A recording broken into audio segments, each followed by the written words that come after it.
बच्चों और उनके मम्मी पापा को मेरा प्यार भरा नमस्कार। मैं हूँ डॉक्टर वर्षा भरवणकर, करियर काउंसलर और मनोवैज्ञानिक सलाहकार। कैरियर की पाठशाला का शुभारंभ करने से पहले एक छोटी सी कहानी आपको बताना चाहती हूँ। Sunflower therapy. हुआ यूं कि एक दिन मैं रोड ट्रिप से कहीं बाहर जा रही थी तो अचानक रास्ते में मुझे बहुत ज्यादा सूरजमुखी के फूल नजर आए।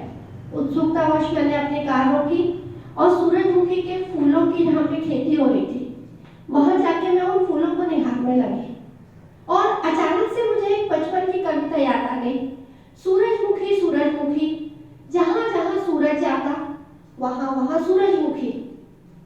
तो मैंने वास्तव में देखा कि जहां जहां सूरज का डायरेक्शन हो रहा था, डायरेक्शन चेंज हो रहा था, वहां वहां सूरजमुखी का जो फूल था, सनफ्लावर था, वो अपना डायरेक्शन चेंज करता जा रहा था। लेकिन अचानक ही मौसम बेईमान हो गया। मतलब अचानक से बारिश होने लगी, ओले पड़ने लगे और आसमान काला हो गया, बादलों ने सूरज को ढक लिया। अचानक ही मेरे मन में एक बात आई कि क्या कभी ऐसा होता होगा कि जब सूरज काले बादलों में ढक जाता होगा, आसमान काला हो जाता होगा, उस समय सूरजमुखी सूरज से कैसे ऊर्जा प्राप्त कर पाता होगा, सूरज से कैसे एनर्जी ले पाता होगा।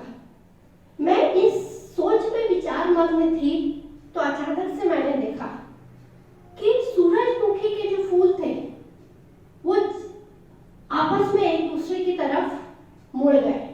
जैसे मैं और आप आपस में खड़े होकर बात करेंगे, वैसे ही सूरजमुखी के दो दो फूल एक कपल बनाकर, एक पेयर बनाकर एक दूसरे की तरफ मुड़ गए। जिज्ञासु प्रवृत्ति की हूँ, थोड़ी सी रिसर्च की, 4 लोगों से बात की, थोड़ा सा पता किया तो पता चला कि सूरज की रोशनी के अभाव में सूरजमुखी का फूल मुरझाता नहीं है। उस सिचुएशन में, उस स्थिति में सूरजमुखी का जो फूल रहता है अपने बाजू वाले पड़ोसी के सूरजमुखी फूल से आपस में एक दूसरे की तरफ मुंह करके खड़े हो जाते हैं और वो दोनों आपस में एनर्जी को ट्रांसफर करते हैं। जिसको जितनी ज्यादा ऊर्जा की जरूरत होती है वो एक दूसरे से ऊर्जा को ले लेता है। मुझे लगा कि यह तो एक बहुत अच्छी थेरेपी हो सकती है और उसको मैंने कहा सनफ्लावर थेरेपी। अब सनफ्लावर थेरेपी कैसे? परीक्षा का समय आ गया है और जो परीक्षा के काले बादल ना सिर्फ बच्चों के ऊपर बल्कि माता पिता के ऊपर भी मंडरा रहे हैं। पूरे घर में कर्फ्यू का माहौल लग गया है और हर बच्चा परेशान चल रहा है। जो बच्चा परीक्षा में टॉप करना चाहता है वो भी परेशान है क्योंकि 1 या 2 नंबर से उसकी पोजीशन गड़बड़ हो सकती है। जो बच्चा साल भर पढ़ाई नहीं किया था वो पास होने के लिए परेशान है। तो बच्चों में तनाव और हताशा की स्थिति बढ़ती जा रही है। माता पिता भी काफी ज्यादा चिंतित है। परीक्षा में अंकों की दौड़ में तुम्हें आगे रहना है, तुम्हें जिंदगी में कुछ करना है, कुछ बनाना है। रोज सुबह शाम बच्चों को, है ना, लेक्चर्स बताए जाते हैं, बच्चों को समझाया जाता है। तो ऐसे तनाव की स्थिति में हम क्या करें? तो मेरी सबसे पहले माता पिता से इस मामले में अपेक्षा है, मम्मी पापा लोगों से मेरी रिक्वेस्ट है कि मम्मी पापा जी थोड़ा सा इस समय सूरजमुखी के फूल की तरह बन जाइए। बोर्ड परीक्षा में सिर्फ 1 महीना बाकी है। हो सकता है आपके बच्चे ने साल भर पढ़ाई नहीं की है जैसा आप चाहते थे, साल भर उसने समय का सदुपयोग नहीं किया है, लेकिन अभी समय लेक्चर देने का नहीं है, बार बार उपदेश देकर हताशा बढ़ाने का नहीं है। बच्चे के पास सूरजमुखी के फूल की तरह जाइए। और जैसा कि हम परीक्षा के समय अच्छा खाना, अच्छा भोजन, अच्छा पानी और अच्छे पोषण का ध्यान रखते हैं, वैसे ही बच्चों को 2 चम्मच प्यार की मात्रा ज्यादा बढ़ा दीजिए।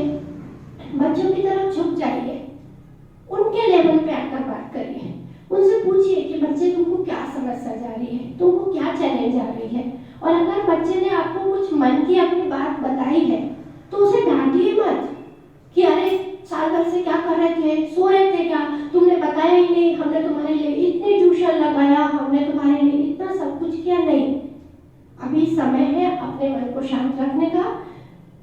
सूरजमुखी के फूल की तरह अपने बच्चे को बहुत अच्छी सकारात्मक एनर्जी दीजिए, क्योंकि ऊर्जा के प्रिंसिपल के हिसाब से हम एक दूसरे से एनर्जी ग्रहण करते हैं। आपके वाइब्रेशंस को मैं ग्रहण कर रही हूँ और मेरे वाइब्रेशंस को आप ग्रहण कर रहे हैं। सो अगर आप सकारात्मक रहेंगे तो आपका बच्चा भी सकारात्मक रूप से परीक्षा में परफॉर्म कर पाएगा। सो बच्चे को डांटिए मत, उसे समझाइए और उसे मोटिवेट करिए। हम बहुत अच्छे से सिस्टमैटिक ढंग से पढ़ाई करेंगे तो तुम्हारे मार्क्स बहुत अच्छे आ जाएंगे। और बच्चों, तुम्हें भी सनफ्लावर का वो छोटा वाला फूल बनना है, क्यूट सा, प्यारा सा, येलो सा। कोई तनाव की स्थिति आती है तो अपने मम्मी पापा के पास जाना है, मम्मी पापा से अपने मन की बात शेयर करना है। तनाव में नहीं आना है, हताशा में नहीं आना है, कोई भी गलत कदम के बारे में नहीं सोचना है। तो मैं आज से आप लोग घर जाइए और रोज दिन में 3 बार सनफ्लावर थेरेपी का यूज करिए। अपने बच्चे से दिन में कम से कम 3 बार 5-5 मिनट आप वार्तालाप करिए, उससे कम्युनिकेट करिए और उसे प्यार की झपटी दीजिए। आपका बच्चा परीक्षा को एक पर्व की तरह एंजॉय करेगा और खुशी खुशी अच्छे मार्क्स लाएगा। धन्यवाद, थैंक यू। लव यू परीक्षा, इस सीरीज के माध्यम से हम आपके पास लेकर आएंगे परीक्षा और कैरियर से संबंधित बहुत सारी जानकारी।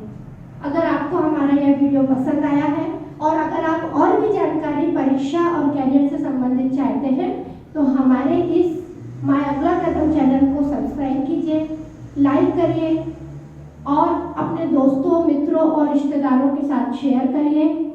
बेल आइकॉन की घंटी टन टन करके बजाइए और आप और भी परीक्षा और कैरियर से संबंधित किसी भी विषय में जानकारी चाहते हैं तो कमेंट बॉक्स में निसंकोच होकर लिखिए, हमें वो जानकारी देने में आपको खुशी होगी। मैं हूँ आपकी दोस्त डॉक्टर वर्षा वरवणकर, करियर काउंसलर और एजुकेशनल साइकोलॉजिस्ट।